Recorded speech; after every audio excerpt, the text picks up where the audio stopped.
میری بیٹی گھر میں کالا برقع اوڑھ کر پھرتی، ہر وقت کہتی میں جب بھی گھر کا کوئی کام کرتی ہوں تو کوئی مجھے دیکھتا ہے، یوں وہ ہر کام برقعے کے نیچے ہی کرتی۔ میں نے کئی بار اس کا ڈاکٹری علاج بھی کروایا مگر کوئی بھی فرق نہ پڑا۔ اب تو میری بیٹی برقع اوڑھ کر غسل خانے میں بھی جانے لگی۔ ایک رات وہ سو رہی تھی تو میں نے جو ہی اس کا برقع دھونے کے لیے اٹھایا تو پاؤں تلے سے زمین نکل گئی۔ اتنی شدید گرمی میں بھی میری بیٹی ثنا نے کالا برقع اوڑھے رکھا تھا۔ وہ صحن میں جھاڑو لگاتی اور بار بار پسینہ صاف کر رہی تھی۔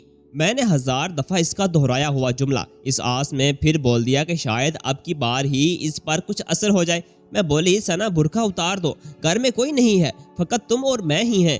اس نے نفی میں سر ہلا دیا اور سرگوشی کے انداز میں بولی امی آپ کو علم نہیں، کوئی مجھے چھپ چھپ کر دیکھتا ہے۔ مجھے ایک دم سے غصہ آ گیا تھا۔ میں نے اپنی بیٹی سے جھاڑو چھین لیا اور اسے کہا کہ تم کمرے میں جا کر لیٹ جاؤ، میں ہی کر لیتی ہوں گھر بھر کے کام۔ وہ مجھ سے ڈر گئی تھی اس لیے چپ چاپ کمرے میں چلی گئی تھی۔ میں جھاڑو لگاتی جاتی اور بڑبڑاتی جا رہی تھی کہ نہ جانے بیٹھے بٹھائے اس کم وقت کو کیا ہو گیا ہے۔ ثنا ایک بڑی ہی ہنس مکھ اور سوشل سی لڑکی تھی۔ نئے طرز کا ہر فیشن سب سے پہلے محلے میں وہی تو کرتی تھی۔ محلے کی سب خواتین اس سے بڑی متاثر تھیں مگر بھیڑا گھر کھو پروین کا، جس نے میری بیٹی کا یہ حال بنا دیا تھا۔ نہ جانے دنیا جہان چھوڑ کر ثنا نے محلے میں آنے والی 35 برس کی بیوہ پروین کے ساتھ دوستی کیوں گھانٹ لی تھی۔ جیسے جیسے ان کی دوستی بڑھتی گئی میری ثنا کے رنگ ڈنگ بدلتے چلے گئے تھے۔ وہ ہر وقت سیاہ برقع اوڑھ کر رکھتی اور کہیں بھی آتی جاتی نہیں تھی۔ اسے فقط پروین کے ساتھ ہی سروکار تھا۔ شام ہوئی تو میں نے ثنا کو آواز دی کہ آ کر ہانڈی پکا لو، تمہارے ابو آنے ہی والے ہیں۔ وہ سیاہ برقعے میں ملبوس تھی۔ اسے دیکھ کر مجھے گرمی سی لگنے لگی تھی۔ میں نے جان چھڑوانے کی خاطر کہا کہ ثنا مجھے اب یاد آیا کہ تمہارے ابو نے تو خاص مجھ سے فرمائش کی تھی کہ میں تمہارے ہاتھ کی بنی ہوئی سبزیاں کھانا چاہتا ہوں، تم ایسا کرو کہ کمرے کی صفائی کر لو۔ وہ اس بات میں سر ہلا کر کمرے میں چلی گئی۔ جب اس کے ابو کام سے واپس آئے تو پانی کا گلاس پکڑا کر بولی میں پروین باجی کے گھر جا رہی ہوں۔ اس کے ابو نے فٹ سے اجازت دے دی تھی۔ میں ثنا کو گھور کر ہی رہ گئی تھی۔ ثنا پورے دن میں سے اسی وقت پروین کے گھر جاتی تھی۔ وہ جانتی تھی کہ اس کے ابو اسے کسی چیز سے روکتے ٹوکتے نہیں ہیں۔ آج میں نے بھی اسے نہیں روکا تھا۔ میں جاننا چاہتی تھی کہ آخر پروین میری بیٹی کو کون سی پٹیاں پڑھاتی ہے جو اس کے رنگ ڈنگ ہی بدل کر رہ گئے ہیں۔ اسد کو کھانا دے کر میں بولی کہ میں ذرا ثنا کو لے آؤں، اندھیرا پھیل چکا ہے، وہ ڈر رہی ہوگی۔ اسد نے اجازت دے دی تو میں نے پروین کے گھر کی راہ لے لی تھی۔ اس کا گھر 2 گلیاں چھوڑ کر ہی تو تھا۔ میں جیسے ہی پروین کی گلی میں داخل ہوئی تو یہ دیکھ کر دنگ رہ گئی کہ پروین اور ثنا رکشے سے اتر کر پروین کے گھر داخل ہو چکی تھی۔ میری تو پوری دنیا ہی اندھیر ہو چکی تھی۔ یہ کیا تھا؟ کیا میں نے اپنی آنکھوں سے جو کچھ دیکھا وہ سچ تھا؟ میں غصے سے بھری جیسے ہی پروین کے گھر پہنچی تو یہ دیکھ کر حیرت کی انتہا نہ رہی کہ ثنا اپنے ہاتھ پکڑے رو رہی تھی۔ میں نے پوچھا کہ آخر تمہیں کیا ہوا ہے؟ پروین شرمندہ سی ہو کر آگے بڑھی تھی۔ وہ بولی باجی ثنا مجھ سے میکرونی بنانا سیکھنا چاہ رہی تھی، کام کرتے کرتے ہاتھ پر چھری لگ گئی تھی، کٹ گہرا تھا اس لیے اسے ڈاکٹر کے پاس لے گئی تھی، 1-2 دن کی احتیاط کے بعد انشاءاللہ ٹھیک ہو جائے گی۔ پروین اس قدر شرمندہ سی تھی کہ میں نے ہی اسے حوصلہ دیا کہ کوئی بات نہیں، کام کرتے ہوئے چوٹ لگ جانا تو معمول سی بات ہے۔ تب کہیں جا کر پروین کو حوصلہ ہوا تھا۔ میں ثنا کو اپنے ساتھ لے کر گھر آئی تھی۔ وہ بہت ڈری ہوئی تھی جبکہ اس کے آنسو تو تھمنے کا نام نہیں لے رہے تھے۔ میں نے ثنا کو پیار کیا اور سمجھایا کہ اتنی معمولی سی بات پر یوں تڑپ تڑپ کر نہیں روتے۔ پھر میں نے ثنا کو اپنے ہاتھوں سے ہی کھانا کھلایا تھا کیونکہ کٹ اس کے داہنے ہاتھ پر لگا تھا۔ میں ثنا کو سلانے کے لیے اس کے کمرے میں لے گئی تھی۔ میں بولی آ جاؤ میں تمہارا برقع اتار دوں پھر آرام سے سو جانا۔ ثنا گھبرا کر 4 قدم پیچھے ہٹی تھی۔ اس نے زور زور سے نفی میں سر ہلایا اور بولی امی میں برقع پہن کر ہی سو جاؤں گی، مجھے ڈر ہے کہ کوئی مجھے دیکھ نہ لے۔ مجھے غصہ تو بہت آیا تھا مگر بیٹی کے زخم کا خیال کر کے میں چپ کر گئی تھی۔ میں ساری رات ثنا کی پریشانی میں سو نہیں پائی تھی۔ میری جوان جہان بیچی کو نہ جانے کس کی بری نظر لگ گئی تھی۔ اب تو اس کے رشتے آنے تھے، یہ تو اس کی شادی کے دن تھے۔ اب اس حالت میں اس کو کون بیاہے گیا؟ میں نے سوچ لیا تھا کہ میں ثنا کو کسی دماغ کے ڈاکٹر کے پاس لے کر جاؤں گی، شاید وہ ہی اس کو سمجھانے میں کامیاب ہو سکے۔ صبح میں جلدی اٹھ کر ناشتہ بنا کر ثنا کے پاس گئی۔ مجھے یہی فکر تھی کہ بچی کے ہاتھ میں تکلیف ہوگی، وہ خود سے کھانا نہیں کھا پائے گی۔ میں کھانا لے کر گئی تو ثنا نے مجھ سے ٹرے پکڑ لی اور خود ہی نوالے توڑ توڑ کر منہ میں ڈالنے لگی۔ مجھے کچھ عجیب سا محسوس ہوا تھا۔ تبھی میری نظر ثنا کے ہاتھ پر پڑی تو میرا دل دھک سے رہ گیا۔ اب پٹی اس کے بائیں ہاتھ پر بندھی ہوئی تھی۔ ثنا نے میری نظروں کا تعاقب کیا تو اس کا چہرہ زرد پڑ چکا تھا، اس کے گلے میں نوالا اٹک گیا۔ اس نے کھانستے ہوئے مجھے پانی لانے کا اشارہ کیا۔